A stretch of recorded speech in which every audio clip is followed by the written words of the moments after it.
Solat ini karena dia adalah ibadah yang berhubungan dengan Allah Subhanahu wa taala, kata ulama, solat itu adalah mukhatabatun bainal abdi war rabb, khusus pembicaraan seorang hamba dengan Allah. Itu solatnya. Karena ada sebuah hadis Nabi SAW yang berbunyi kalau seorang hamba mengatakan Alhamdulillah, segala puji bagi Allah, Allah langsung menjawab Hamadani abdi, hambaku memujiku. Kalau kita mengatakan Ar-Rahmanir Rahim, Allah mengatakan Athna alayya abdi, hambaku mengagung-agungkan aku. Maliki yaumiddin, raja yang pemilik hari kiamat, maka Allah SWT mengatakan hambaku majadani abdi, dia memposisikan aku pada posisi yang sebenarnya. Iyyaka na'budu wa iyyaka nasta'in, hanya kepadamu kami menyembah, kepadamu kami minta tolong. Kata Allah, hadza li wa li abdi, ini milikku, maksudnya iyyaka na'budu ini milik Allah, penyembahan. Wa iyyaka nasta'in, kepadamu kami minta tolong, ini milik hambaku, dia boleh minta tolong dengan aku.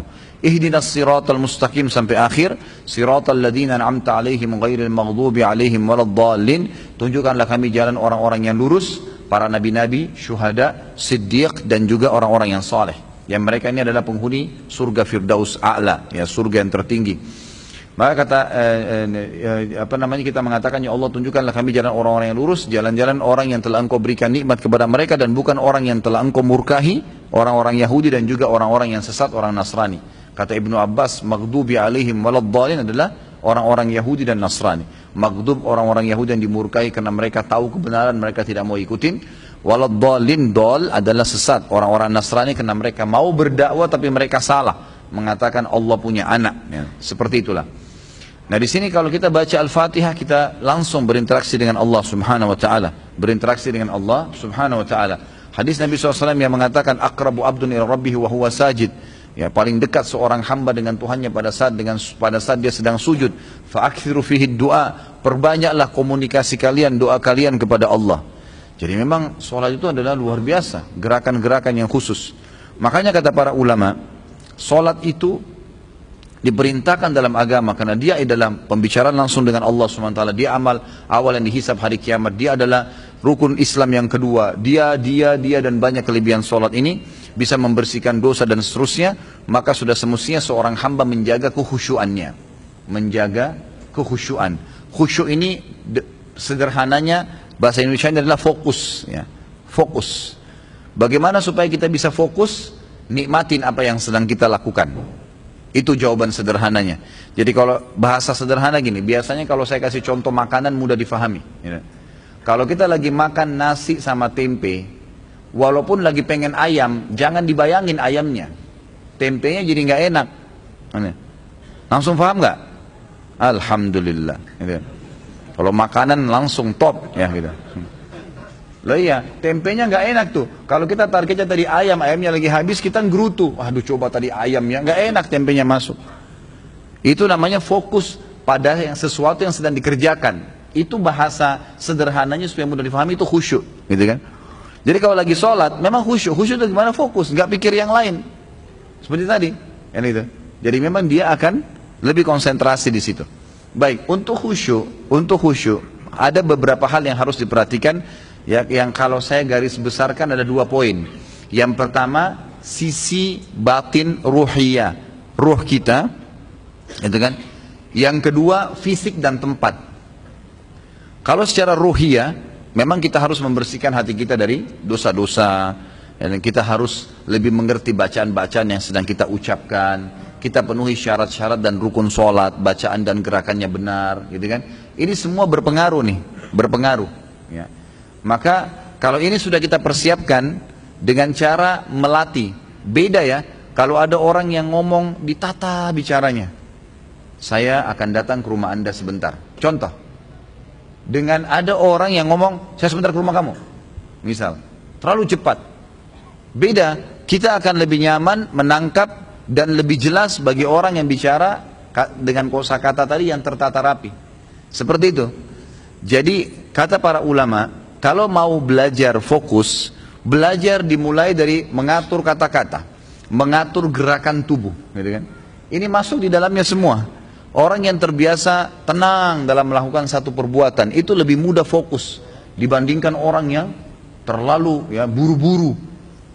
Ya, semuanya harus diselesaikan dengan cepat, tapi tidak ada kerapian di situ. Di sini juga bukan saya bahasakan lamban ya, bukan lamban. Ada orang subhanallah, tepat waktu, tapi rapi. Kalau lamban lain, lamban juga sebuah hal yang negatif. Ya. Lama sekali kalau perbuatan itu tidak baik. Tapi di sini maksudnya adalah tidak lamban, tidak juga terlalu tergesa-gesa. Gitu kan? Kata Nabi SAW, al-ajalatu minasyaitan. Buru-buru itu dari syaitan, supaya tidak fokus dalam pekerjaan itu. Coba latih, kosakata yang kita ucapkan tertata. Coba latih fisik kita terbiasa untuk melakukan satu kegiatan. Kita bisa bergerak cepat, tetapi di sini diikuti dengan fokus, dengan kegiatan-kegiatan, dengan gerakan-gerakan yang tepat. Itu dimulai dari situ. Gerakan tangan, mengambil benda, mengambil ini. Ada orang subhanallah, setiap pegang barang mau ambil jatuh, ada yang jatuh. Korek kantongnya ada saja yang jatuh. Ini orang tidak fokus nih, gitu kan? Tapi kalau orang fokus, dia tahu dari awal pada saat dia mau taruh sesuatu di kantongnya, dia tahu kantong sebelah kanan misalnya sering dikorek sama dia. Maka uang-uang kecil yang biasa diambil ditaruh di kantong kanan. Yang jarang disentuh sama dia ditaruh di kantong kiri, darurat saja. Maka dia tahu. Pada saat dia masukkan tangannya, dia tahu uang yang dia mau tarik. Bahkan subhanallah ada orang karena fokusnya, kalau dia lipat di kantongnya beberapa uang, mungkin ada 10 ribu, 20 ribu, 5 ribu, 2 ribu, dia bisa tahu kalau dia korek yang mana tuh, karena ditata. 2 ribu bagian dalam, 5 ribu, itu saking fokusnya. Ini contoh ya, hal sederhana tapi fokus. Gitu ya. Orang seperti ini, itu akan terbiasa dalam dirinya untuk kosakata yang baik, yang teratur rapi, gerakan tubuh juga yang baik. Nah ini semua akan berpengaruh ke dalam sholat. Kapan kita tarik ke sholat nih? Alhamdulillahi Rabbil Alamin. Tenang sekali. Ar-Rahmanir-Rahim. Tenang, berhenti. Bahkan Nabi SAW dikatakan sunnah beliau setiap kali titik dalam ayat Al-Quran pasti berhenti. Alhamdulillahi Rabbil Alamin. Berhenti. Beliau nafas dulu, baru masuk lagi Ar-Rahmanir-Rahim. Terus, kita juga nyaman tuh kalau sholat di belakang imam yang tenang gitu kalau baca. Daripada imam Masya Allah kayak kumur-kumur gitu kan. Sudah baca Inna A'tayna dan luar biasa speednya 120 gitu. Gak bisa difaham apa yang dia lakukan gitu. Saya sampai pernah keluar dari sebuah masjid karena cepatnya, luar biasa gitu. Bacanya cepat sekali, kita tidak sempat dengar apa yang dia baca, ruku, sujudnya cepat sekali, maka ini sudah mengganggu, saya pindah masjid lain gitu. Ini gak bisa, gimana caranya mau sholat begini? Gak mungkin gitu. Seseorang kalau lagi dipanggil sama atasannya, anggaplah kalau kita sekarang mungkin upacara, ada orang upacara, pasti diatur tuh, cara jalannya, ya, cara ngomongnya. Kenapa? Berhadapan dengan pimpinan. Misal contoh, Abu Hanifah mengatakan rahimahullah, orang yang faham tentang kehusyuan sholat adalah orang yang seperti sedang diutus bersama dengan beberapa temannya menghadap seorang raja.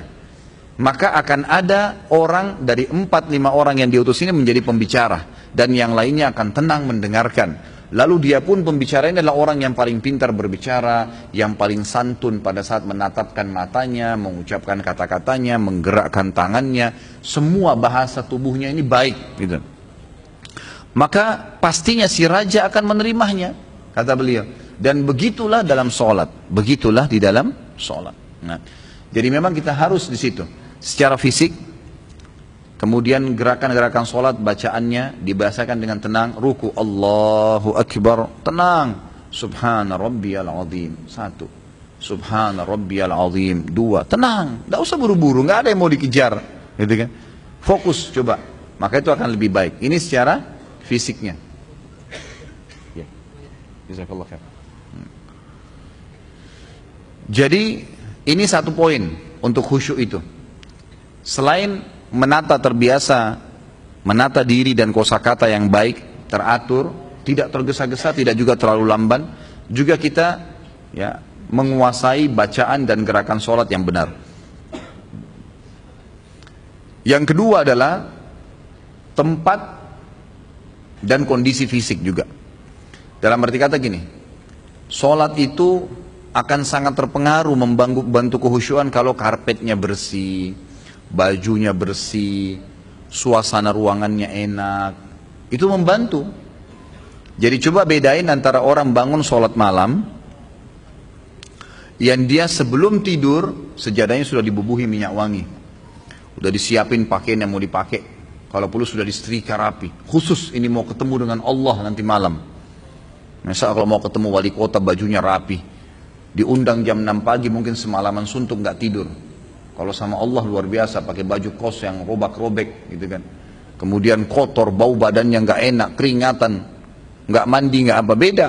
Nah, nih. Kita kalau mau ketemu wali kota, mau ketemu pejabat, pasti mandi dulu, pakai roll on, pakai baju yang bersih, luar biasa, pakai sepatu di smear, jalannya diatur. Nanti sebentar saya mau ngomong apa nih, ngomongannya diatur. Ini sama manusia seperti Anda, sama. Kalau dia nggak mandi, ketiaknya juga bau.